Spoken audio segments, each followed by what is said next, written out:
Good morning, good afternoon, good evening, and good night. It's Platinum God Games here, bringing you The Last of Us 2, new game, whole game, grounded permadeath walkthrough guide.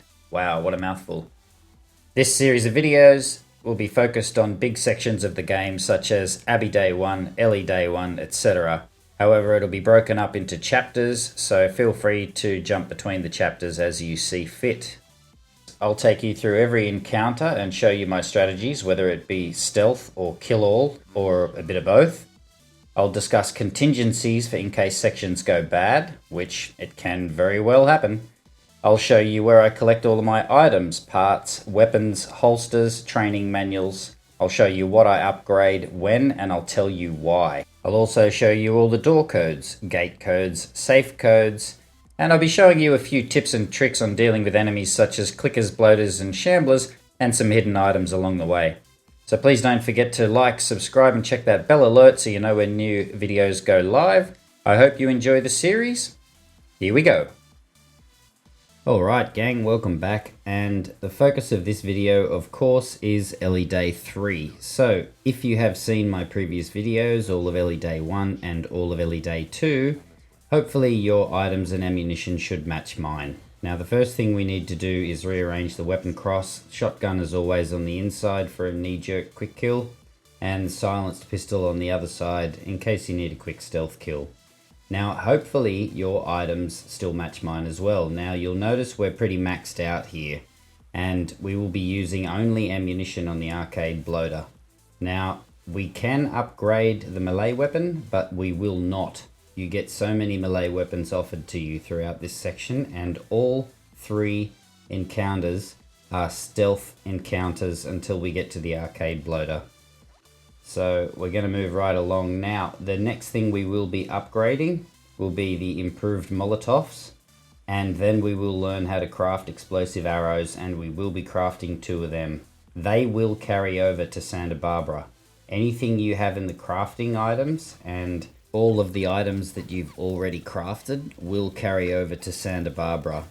However, all of your ammunition will be stripped off you down to random bullets and 2 arrows max, I believe.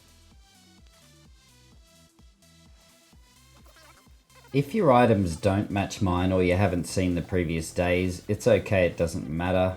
We're going to drop down in this little section here. If you need a melee weapon because you've used yours, you can grab one here. Now, these are stealth strategies throughout these sections, and the only thing you really need is a smoke bomb. A little bit about me, for those of you who don't know me. I'm a completionist gamer, Twitch variety streamer, and content creator, so check out my social links below, and you can catch me live on my Twitch stream every Monday, Wednesday, Friday, Saturday, and Sunday at 8 AM Australian Eastern Daylight Time at platinum_god_game. So come and say hello. Being that these next sections are stealth strategies, you really don't need any items. So ultimately you'd like to have a brick on you, which we just passed if you didn't have one, and a smoke bomb. That's the best way to get out of any tricky situation really, especially if you're just going to run. So coming up in the next section, that is your number 1 fail safe should things go wrong. Otherwise a brick will work. And worst case scenario, a shotgun if you need to, but we will be stealthing it through and sprinting through. Bit of speed strat going on by the time we get to the mall. So very shortly we're going to begin the strategy breakdown and freeze frame analysis. I will be giving you a detailed account of who is there, what we're looking for, and the timings and things you'll need to listen to. Now I highly recommend putting the subtitles on in the game. They really help you to know if you've been spotted and to give you cue points so you know when the best time to go is, using conversations as your cue. Now if you're going to make a save file to practice this strategy, you must make the save file before they climb through the trucks. This is a one-shot strategy and will not work from a checkpoint. Okay. Let's start the analysis. So, During this cutscene, I start spamming X and pushing forwards so Ellie will vault the concrete bollard as soon as the conversation is over and the game gives you control. Then immediately I'm sprinting to the right beside the windows of the travel agent, and I'm going to go in the door there. Now you need to stop sprinting and just jog by the time you get to the last wooden window frame here on the right, or the WLF soldiers that are going to come from between the trucks there will hear you. So just jog it in. Now, this little room incidentally is your fail-safe. If you're spotted early or you mess up your timing, you can come back here and hide behind the desk and slip backwards and forwards through the gap in the wall and use this as your cover for a kill-all should you need to. Now, you need to zip through the gap in the wall here, grab the pills. Now, get round the corner and go straight to prone. Now, there's a bottle here and another one round the other side of the shelving unit if you need it for the kill-all. Okay, so do not go past this door frame. You're waiting for this woman right here. And once she's gone past, move forward so she doesn't see you. Now we're looking for this woman in the background. Once she walks past, pan the camera around and move up to the grass. Watch this guy here. As soon as he's not looking, go straight into the grass and around to your right. Now the really scary part, we are completely exposed here. Stay right along the curb.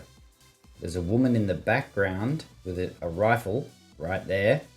We're going to try and stay out of her view. We're going to move up onto the curb on the right and stay behind the blue cover. It's so important to use this blue cover and pan the camera a little bit because she'll be looking in your direction. This is really scary.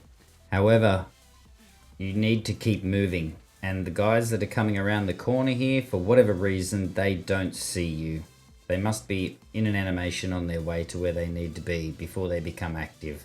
Now, get out your smoke bomb just in case, even though they don't see you.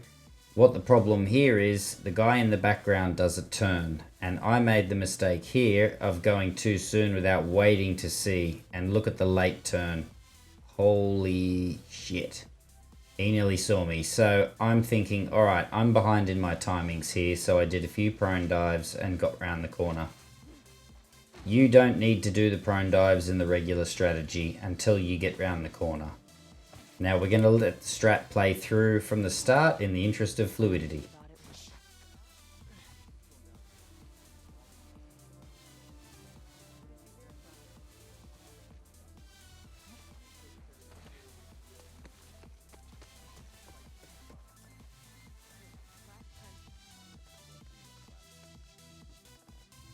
You will notice here this is a fresh load of the strategy, and you'll see I do not take the brick or the bottle in my hand, even though it's a good idea, or the smoke bomb. And you'll see at the end when we get into the grass where we need to be, the guy does a look back, but he does it in a different location. And even these guys here look back in a slightly different way. So you need to be adaptive and constantly paying attention to what they're doing. Just leaving 1 second early can get you spotted. This also shows you just how consistent this strategy is. Now, this guy closest to us always walks past and doesn't budge. The guy in the background, you'll see, he does a turn and a look back at a different point this time. He does it nice and early. Right there. Now, in the previous playthrough, I thought he was not going to look, and he did a really late one. You see here, I'm just proning through. Now, once you get to the grass here, the darker, shorter grass, that's when I start prone diving. Just to get some distance, because that guy in the background that did the turn, he will turn in his patrol and walk back out to the street and look down this way. So in a permadeath run, I'm extremely cautious and I will prone dive it all the way into the conference center. If you're new to this and you don't know what a prone dive is, it's when you hold L1 and circle at the same time. And as I mentioned, right on cue, there's the guy looking back down this direction.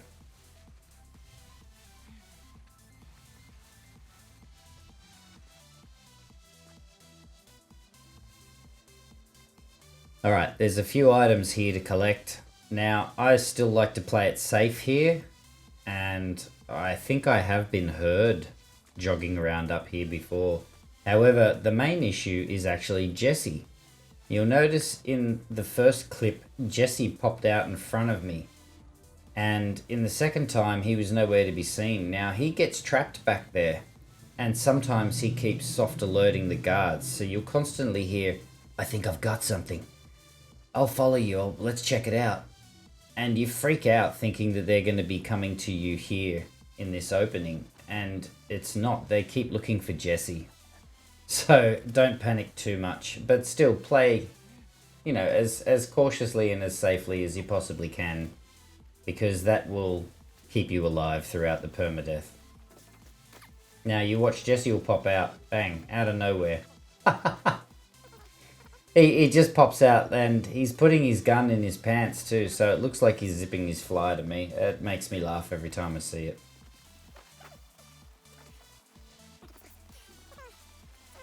This next section here isn't entirely necessary. You don't actually need to go in here. There is a full med kit, a full melee weapon, a pistol round, 3 parts, and a piece of cloth. Show you the brick here, because you can use those bricks, there's a few around here, to hit the stalkers and then grab them, etc. Now, you can also use your arrows, because you will not carry over any more than 2 arrows to Santa Barbara. The reason I'm doing this little section is because there's a few parts in here, and once I got to Santa Barbara, to the final workbench in the section just before the main resort, and I usually upgrade the pistol stability and recoil, and I was short a few parts of one of the upgrades. So I thought better to be safe than sorry, and I'll show you how to grab these few little parts without taking any damage. Remember, none of your ammo carries over to Santa Barbara. I like to use the bow on the 2 stalkers here. It prevents setting off the clicker. Now, it's quite hard to see, but I headshot this stalker by the van.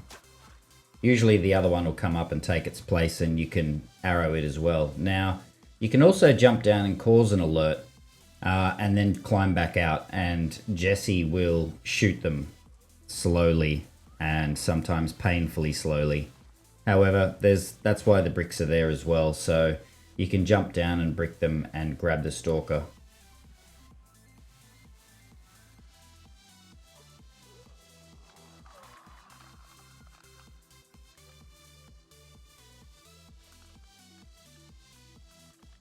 As you can see, I'm using caution. I have no idea where that other stalker is, probably behind those cinder blocks in that broken room. Now there we go, we cause the alert, we climb out to be safe, because that way you know where they both are.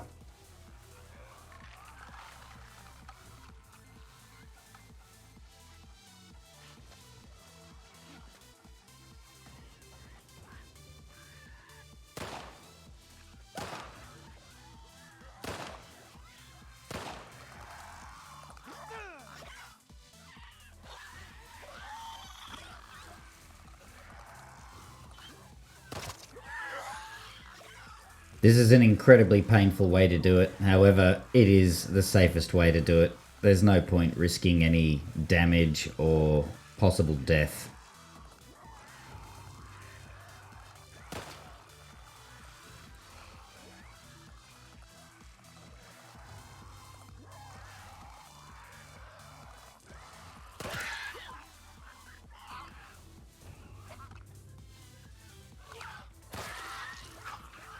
Okay, so now Jesse has finally killed the clicker.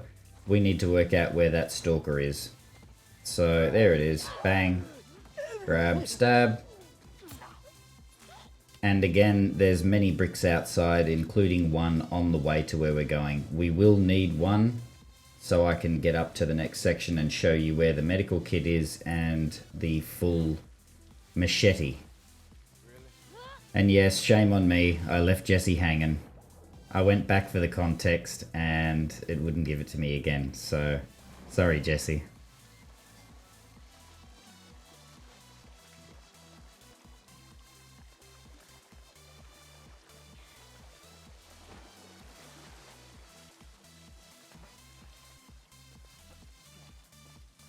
See?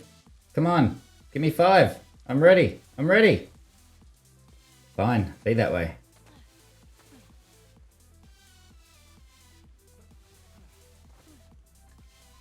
So I always go back and check for the arrows, and this time, beautiful, we get the arrow returned. Also, because that was a dead-on headshot. So I think there's something like an 80% chance with a headshot that you get the arrows back. That's pretty cool. Now, these are the scattered parts that we were looking for. Then we're going to go up to the next section where I usually use a revolver ammo, just a single bullet. And then brick bottle melee kill the next 2 stalkers that follow up. Sometimes Jesse takes care of one of the stalkers as well, but you don't want to rely on that. So I've devised a strategy that means I don't have to. Now there's the other bottle here that we will be jumping down to come and grab to kill the last stalker. Once we climb up and you actually approach the items that are up here, a group of stalkers, there's 3 of them, will jump down. I try and shoot the first one in the leg. Here they come.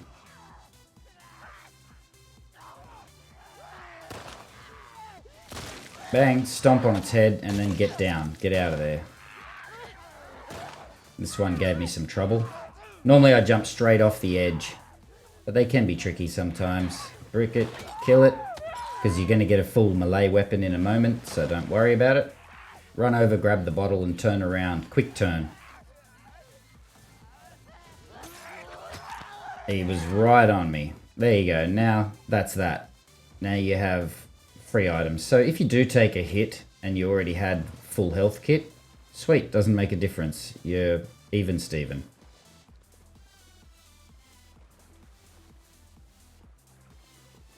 Okay, now that's it. This place looks like a dead end. Yeah, I think you're right.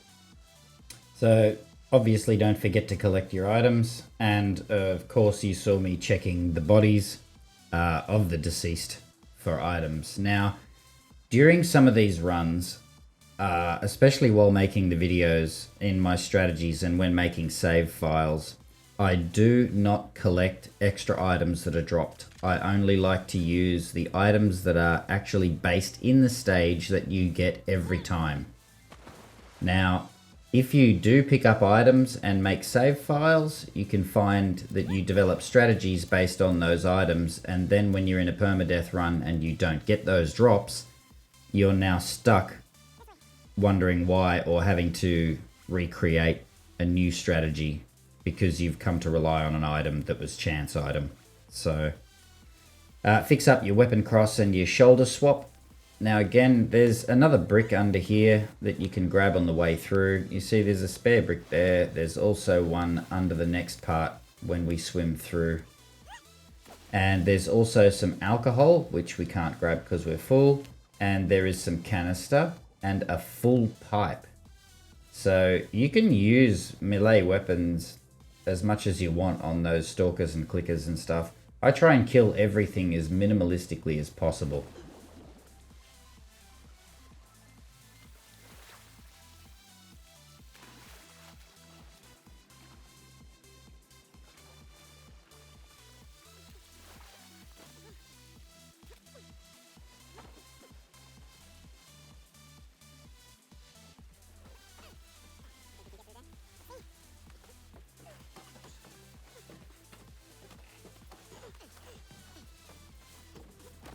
In this little part, there's a bunch of items and my favorite conversational piece between Jesse and Ellie.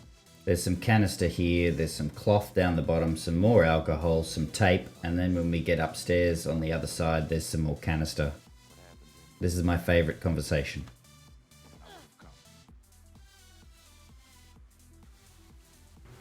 Joel liked you a lot too, you know. He used to think I had a crush on you. Really? I mean, you're handsome and whatever, but I'm not into your type. What, Asians? Yeah, that's obviously what I meant. Fantastic bit of humour there from the writers.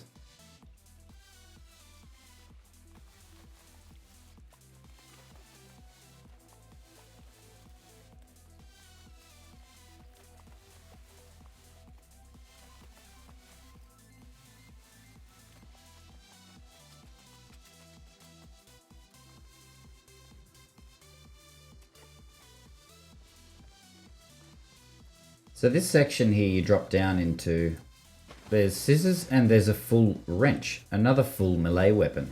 Now, if you get into trouble in the next section, you can always fall back here if you have to do a kill all and you use all of the machete. Or the axe, whichever one, if you decided to skip the side room.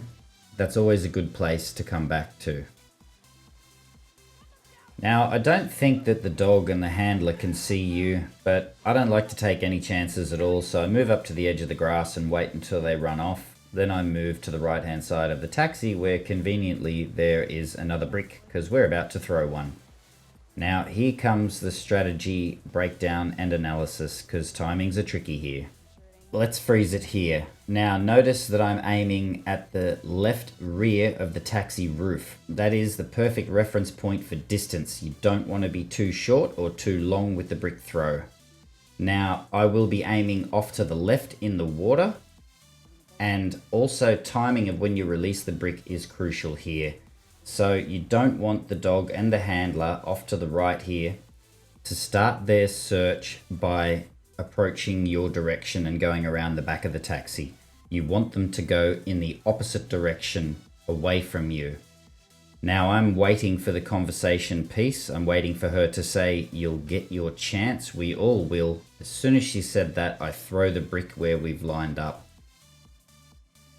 This may take a little bit of practice, so, just give it a go and try and work on the timings.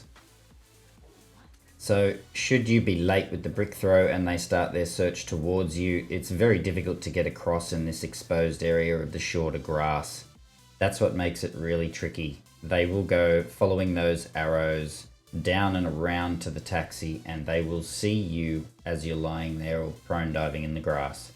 Now they've gone away from us, so we're going to immediately start prone diving up. Keep an eye on the scaffolding here. There is a guy in the distance up here, and we will encounter him again when we get to the end of this route in the textiles shop.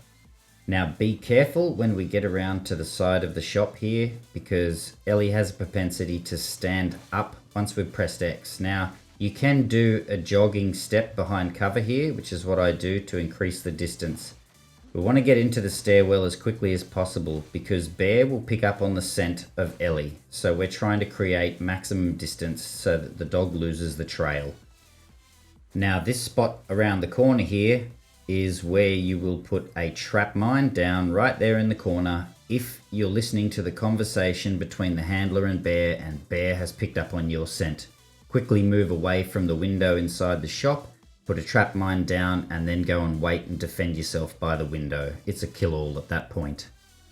Now stay down here, grab the items on your way past, make your way up to the window, stay in crouch and wait. We're watching for these two guards here. Now the guy on the up arrow does a patrol in and out of that building, whereas the woman on the right, who is your greatest threat, will do a U-shaped loop to the right hand side around the tree. Now, having said all of this, you can stay at this window as long as you like, provided the dog hasn't picked up your scent. There's the guy on the scaffolding to watch and another guy down the bottom. Now that guy doesn't really come into play down the bottom. So ultimately we're waiting for a good sync of rotation between this woman here and the guy on the scaffolding. And we're waiting for our perfect moment to drop out the window, off the scaffolding into the water, and then we can lie down there, and you can wait there as long as you like as well. The whole time this is happening, I'm listening to the conversation between the handler and the dog. And you can see it says, lost the trail, trail's cold boy. I'm like, cool, I'm safe here. Otherwise I'd run back to the door and put a trap mine. Not sprint, just jog.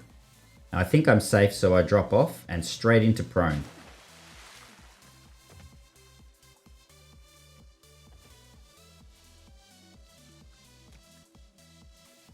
Now this can be a tricky place to wait because you need to spot the guy on the scaffolding. So I take out my smoke bomb just in case I bump a button or something like that.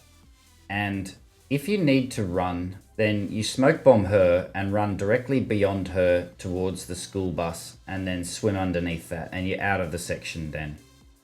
Now we're waiting here for her to walk away so I can move up and look at the scaffolding and try and catch where the guy's at in his rotation. Now, in this instance, you can only just see the corner of his head, so I zoom in. But at least I know he's walking away. When you're playing the game, it's easier to see that. Okay, so last thing, double check that she is not looking in your direction and then make a go for the water.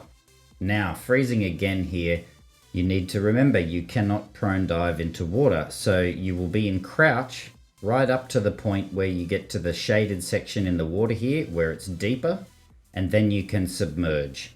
Then you're going to be almost blind, but you need to swim to the reeds behind the submerged car over there, and that's where you can press into crouch again, and we will wait there once more. And as soon as Ellie's feet hit the water, I'm holding circle, so she will submerge. Then I'm looking for the pole here on the left. You can see the dark shadow. There's the pole as my reference. I'm in the right area. Otherwise, swim to the back right. There's long reeds there. Now up into crouch for a breath, and we wait for another rotation where we feel safe.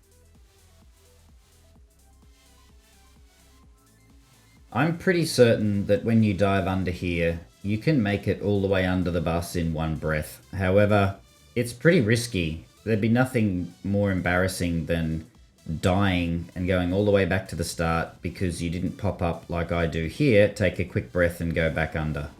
Now you're clear of the section. Okay, so in the interest of timing and fluidity, here is the full strategy.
So there you go, that is my strategy for the flooded streets. Now the next section is the mall.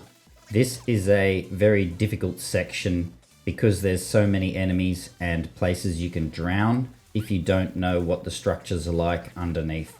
Now I use a stealth speed strategy here that requires a smoke bomb, and I've split the screen into two so that you can see the difference between letting the cutscene play out and skipping the cutscene. It actually leaves Ellie in a different position, which can really throw you off in a permadeath run if you let the cutscene play, because you have less time to duck under the water before you reach the corner where you need to submerge.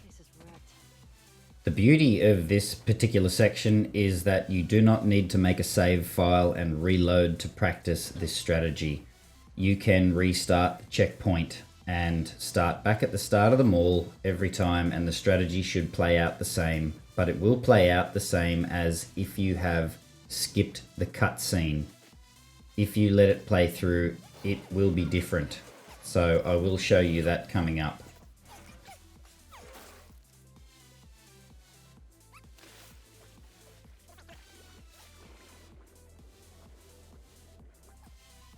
Once we climb up the rope here and the cutscene plays out, we will be given control of Ellie, and it's these two enemies right here we will be avoiding.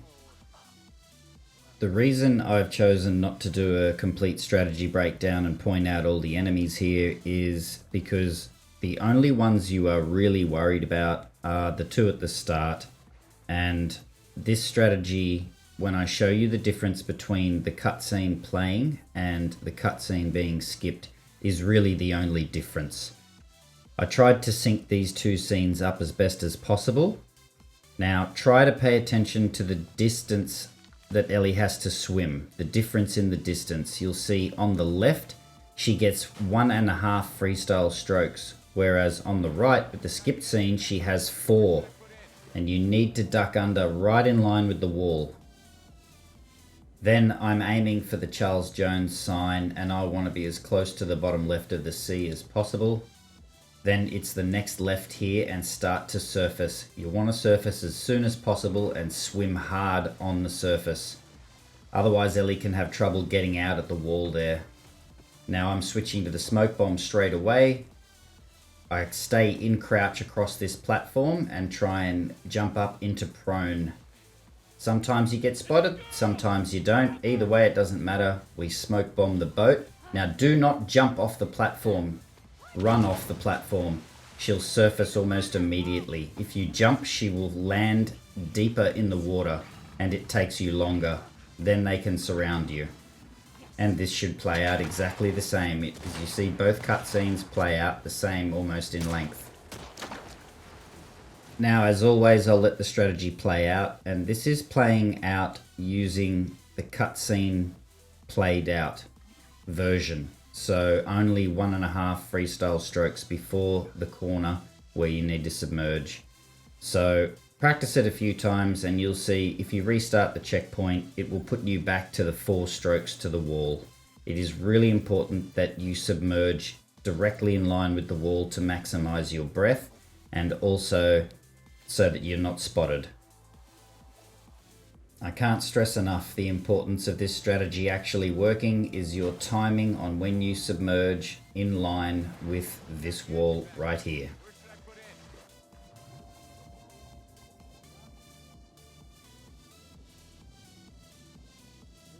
Earlier I mentioned Ellie having trouble with the wall once you surface. Now if you swim right to the end of the opening and try and climb out, sometimes Ellie won't. So I surface early and swim so she will climb out. Now I'm sprinting and switching to the smoke bomb.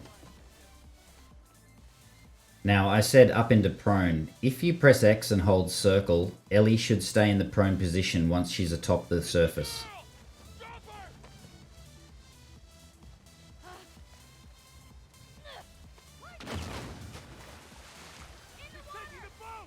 Damn it. Please. Yes.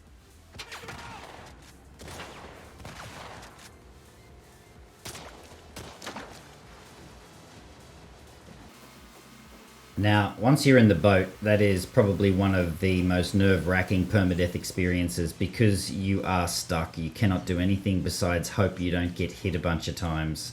If you do, you have a full health kit. There's also 2 health kits I'm going to show you in this upcoming section, so it doesn't matter as long as you live. That's fine. We should still be leaving to Santa Barbara with 3 health kits.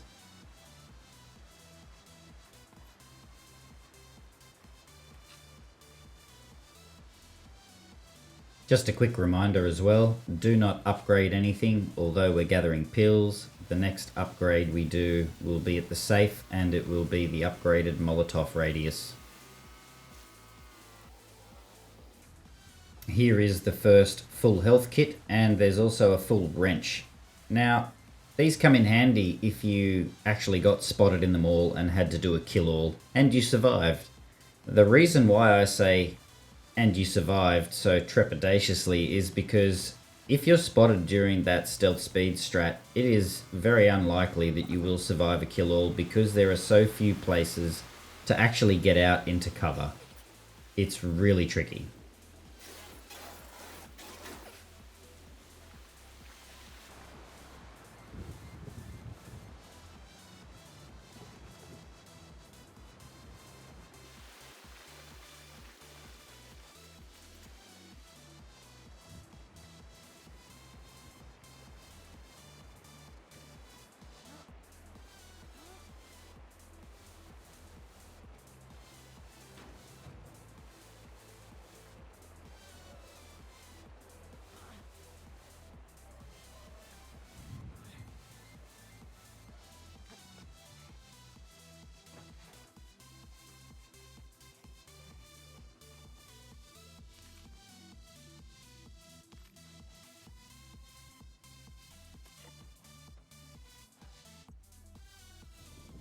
Wow, it really didn't want to show me how much tape it was. There we go, half a roll.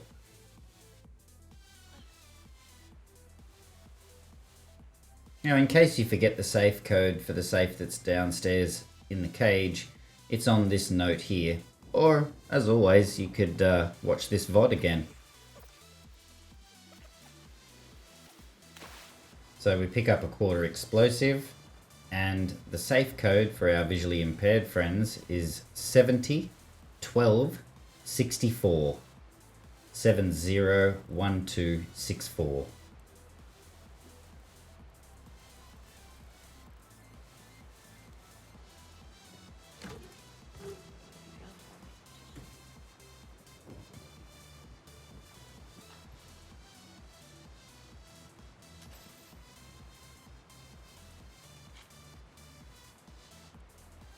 Excellent, now we've got the pills, we can actually upgrade the Molotov radius.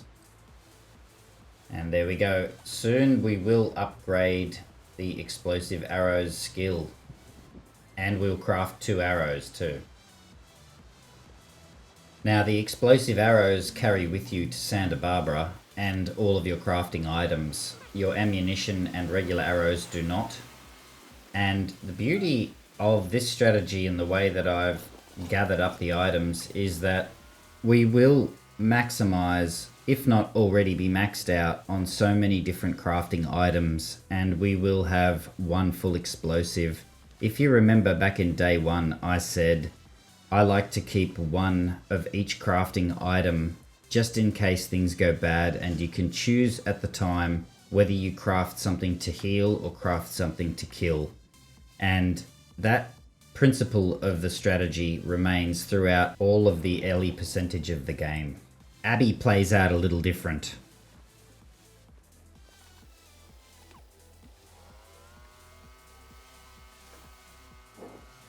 So we have a few more items to gather up here, and then we can move on round to the monorail, and that is where we will be collecting the second full medical kit and the rest of the pills that we need to upgrade craft explosive arrows.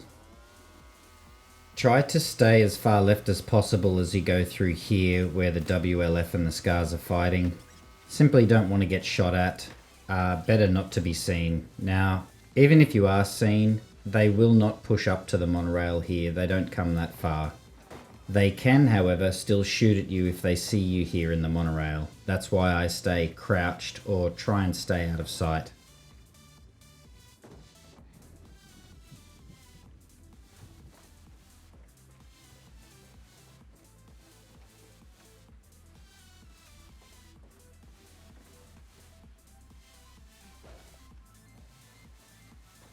Yeah, that's right.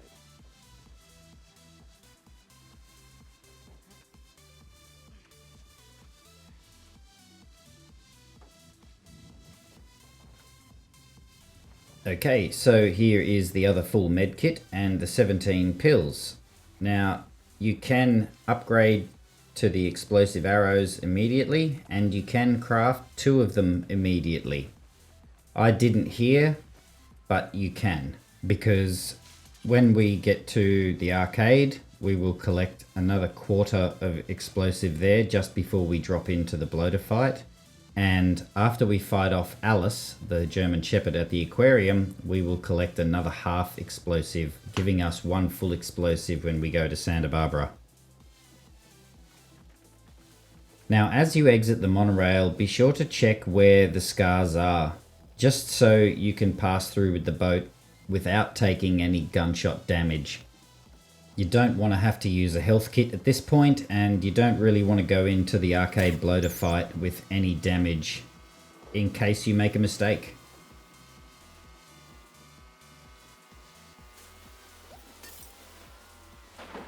Welcome to the arcade bloater. There's quite a lot of parts to collect in this particular area, and a full machete if you want to swap. However, the machete won't carry over to Santa Barbara with you, but it's a good idea to make sure you've got a full one in case you need to fend off some runners during the arcade bloater fight.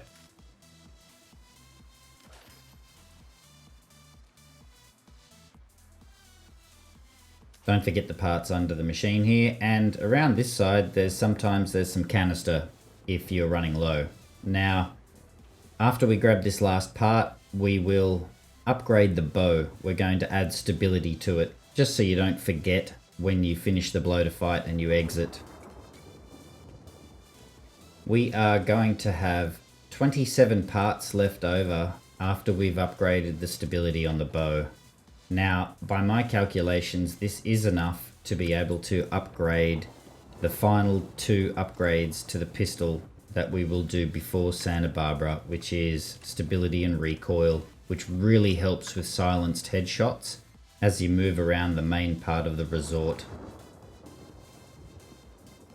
Okay, it's time to prepare our weapon cross for the bloater fight. I hate that. I was too close to the workbench. I pressed triangle and instead it's access the workbench. Now, I like to have the rifle on the inside here for this fight, so it's the first weapon she chooses, and the shotgun on the outside. Now, also remove the silencer from the pistol and swap it with the revolver. It's a more powerful gun. And make sure the last weapon you are holding as you enter the bloater fight is the rifle, so that when you drop in and you take aim, as soon as the game gives you control, Ellie will grab the rifle and not a different weapon. That is really important to this strategy here.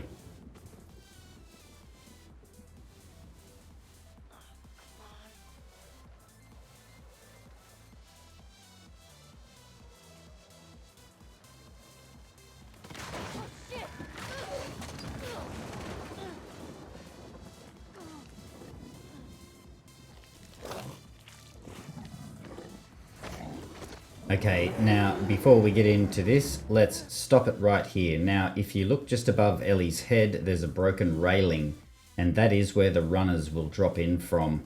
The first runner will drop into the fight about 20 seconds after you start running around with the bloater. Now, we need to take aim with the rifle and shoot the bloater in the head and neck area as best as possible and as quickly as possible.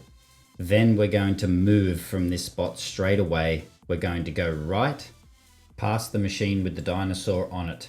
Now, you need to move as quick as possible, otherwise the bloater will throw the acid bomb straight at you and move forward, and that will block our line of sight to be able to get extra rifle shots on the bloater. So don't waste any time. Get the headshot in as quick as possible and then sprint around the other side of the machines. Okay, there's the headshot. Move around. Now I slow it down here. Try and get the head and neck area. The acid cloud doesn't always land there.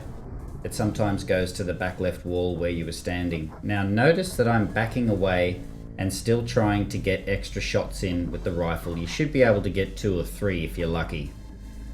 Now be sure to keep moving away towards the back of the room, and to the right hand side there is a fallen arcade machine. Now you need to move in front of it or get far enough behind it so that you're not stuck next to it when you dodge. Now as I'm dodging the bloater while it charges at me, I start switching to the shotgun, and I should be able to get 4 to 5 shots in it. Now I'm close, I'm at point blank range, but I'm not close enough for the bloater to swing and hit me. The other runner, the first runner, should be dropping in about now. So empty your shotgun into the bloater as quickly as you can, preferably with headshots, and then watch out and be prepared for the runner. So you need to let go of aim to get more of the vision of the stage.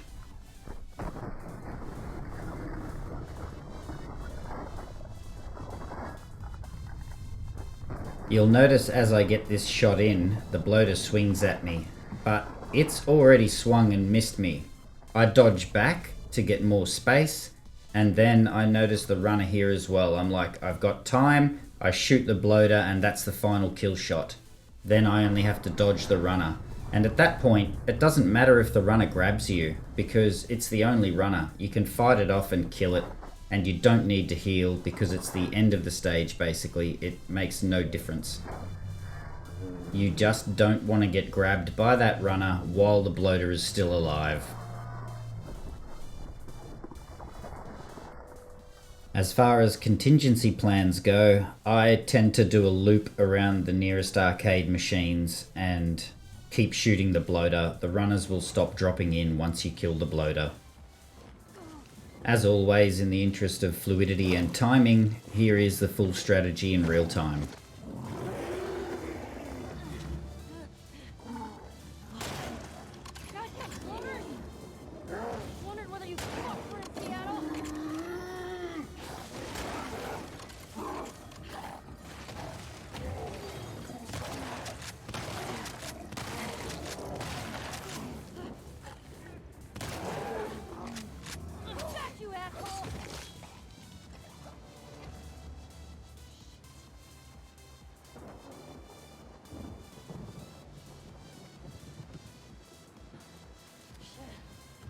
Okay, now, the ammo that you have will not carry over to Santa Barbara. The crafted items will, and the crafting items will. Craft that second explosive arrow if you haven't already. Remember, we'll get another half explosive when we get to the aquarium. Now, everything else will be stripped off you and you get random amounts of ammunition. Usually like 1 rifle or 2 rifle, 1 pistol, 2 arrows, that sort of thing. But everything else that you've collected up to this point remain, including the silencer, which we should have 4 shots.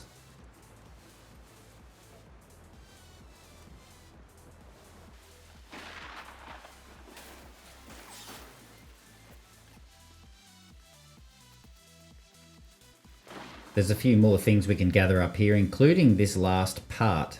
Now, there'd be nothing worse than getting to Santa Barbara and realizing that you need 30 parts and only have 29. And I don't know why. I'm showing you these items here, but I don't know why I bother gathering them up, because there's no point. We have full cloth and full revolver. And there's some more pills here. And there's also 6 more pills in the aquarium. Now, they're also glitched pills. They appear even after you've finished the game in New Game Plus and you've already maxed out everything. It's a bit interesting. Now, I think you can upgrade faster aim stability while moving. And that's about it. We don't do any other upgrades. You don't get any other pills.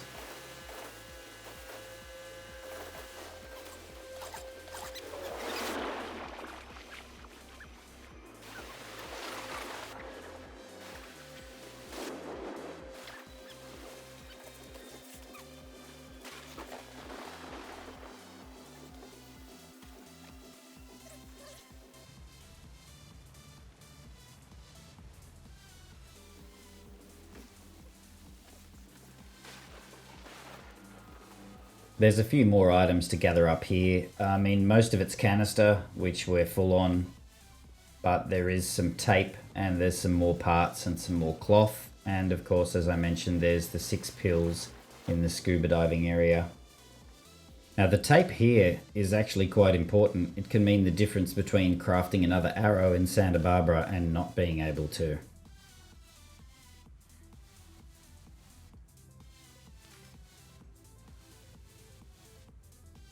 In this locker are the glitched out pills, which you shouldn't be able to get once you've completed all of the upgrades in the skills tree, yet they're still there. And it makes no difference if you collect them now anyway. Now I highly recommend being ready for this part here because you can die to Alice. You need to spam that square button like crazy. And Mel even more so. Now once you've fended off Alice, here is the half explosive I mentioned. There's also some more blade in here and some more alcohol. However, we're maxed on them. So you can go through and get the health. I don't think it matters. And there's 2 more pistol rounds. But again, you get stripped. I collect them anyway because I'm a loot whore.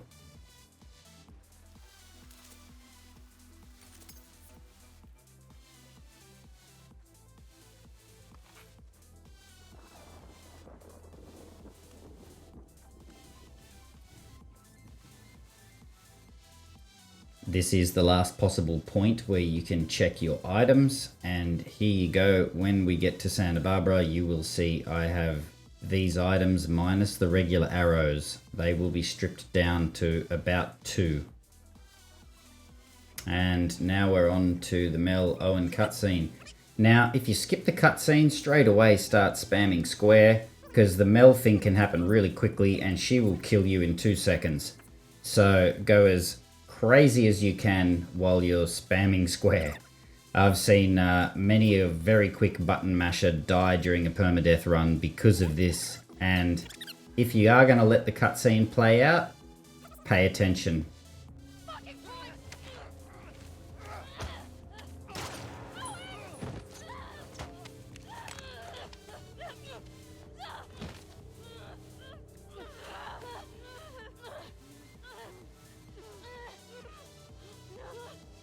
And that's that. Now, we're going to fast forward the rest of this. There's one more little section. So I hope you enjoyed the video and found it helpful. Don't forget to hit those like and subscribe buttons and check that bell alert so you get notified the next time a video goes live. Also, if you have any questions, chuck them into the comments below.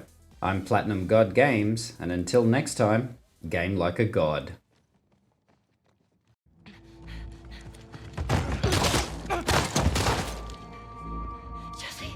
Stand up! Hands in the air, I shoot this one too. Don't you do it, Ellie. Get out of here. Stand up! Now! Don't you fucking dare! Shut the fuck up! Fuck. Alright? Stop! Stop!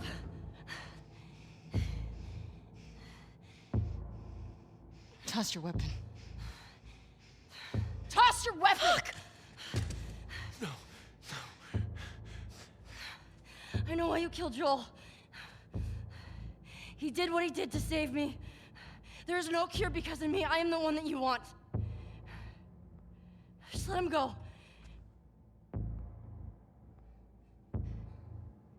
You killed my friends. We let you both live. And you wasted it.